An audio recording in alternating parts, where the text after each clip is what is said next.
Freedom means making less choices, not more.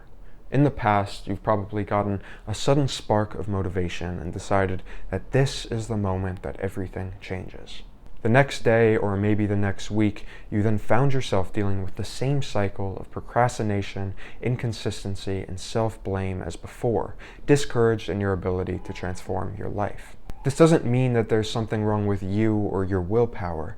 It means that you've been making a critical mistake in how you're thinking about reclaiming your life. In this video, I will explain that mistake, how to fix it, and how to transform your life for good to make confidence, discipline, and happiness inevitable. Let's start with a thought experiment. This is Timmy. Timmy is full of big dreams and he's free to pursue them. Then one day, Timmy is put in a cage and he's no longer free. To calm him down, his captors gave him a phone with YouTube, TikTok, X, DoorDash, Instagram, and Clash Royale, and well, Timmy feels much better. It works so well that they add more. OnlyFans, Pornhub, Clash of Clans, Netflix, and Reddit. And then more, a gaming console, Fortnite, Call of Duty, and more streaming. And then even more, weed, Zen, sports betting, and drinks. Soon Timmy spends his days between scrolling, gaming, shows, porn, and whenever he feels the slightest discomfort, he smokes, orders food, or pops a Zen. Dreams fade, the cage disappears, and he doesn't even notice. Here's the question. With the bars now gone, is Timmy free? Surely not. But the danger isn't just his distraction and his consumption in media. It's an illusion he has about his freedom. Despite being stripped of his dreams and in the same position as he was when the cage was there, he now feels free. Why? Because he can choose what loadout to run in a game, whether to bet the over or under, which creator to watch, or whose naked body to see and at what angle to see it.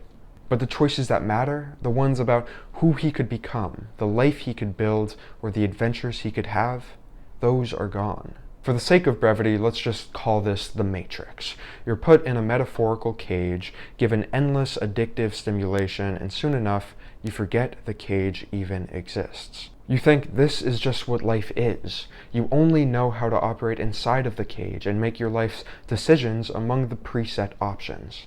This life is all too familiar, especially for young men, and it was my life for years. Regardless of whether your life is like Timmy's here or a more moderate version of it, there's a lot here to learn about what freedom really means, and by extension, how you can reclaim the freedom to take control of your life.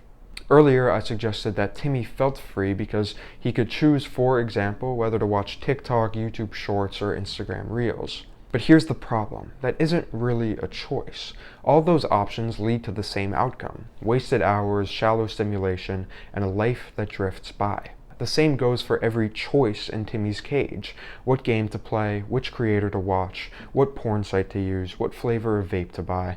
No matter what the combination Timmy chooses, every path leads to the same destination: mediocrity, addiction, compulsion, and distraction. If each path in Timmy's cage leads to the same end, then there are no real choices in Timmy's cage. And if there are no real choices in Timmy's cage, then he isn't really free. It's like a murderer telling you you're free to choose the weapon that you die with. It's absurd.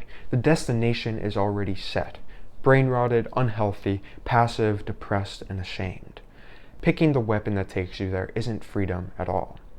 Now, this would all seem to mean that freedom requires rejecting those options entirely. But that still isn't quite right. Because if you were truly free to reject TikTok, YouTube, or porn, you already would have. But you haven't. Why?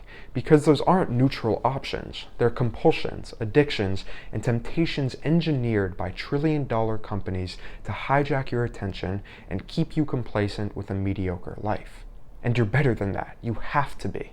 If freedom means the ability to pursue your dreams, to chase your potential and build a life that you're proud of, then everything that keeps you stuck, passive, and numb is the antithesis of freedom. Think about it. When an alcoholic takes a drink, are they exercising freedom or are they coerced by the substance? For the alcoholic, true freedom only comes when they remove the alcohol from their home, when they put guardrails in place so they actually have the opportunity to make real choices about their health, relationships, and happiness. With addiction, what looks like limitation is actually the restoration of freedom, the freedom to live aligned with values, commitments, and goals. The same lesson applies to modern media. We're all addicted, but because this addiction is so common, it seems strange to take the radical action that's actually required to make a change. If we treat media like any other addiction, the solution would be obvious. Admit that you're helpless to it, and take radical action to put guardrails in place, not to cut off freedom, but to buy it back. The time lost to not scrolling, swiping, messaging, watching, and playing is time gained for what you care about. Work, passions, exercise, family, friends, and adventure. This means that if you want to gain the freedom to take control of your life, you need to rethink what freedom actually means. A common way philosophers define freedom is as the absence of external barriers or coercion.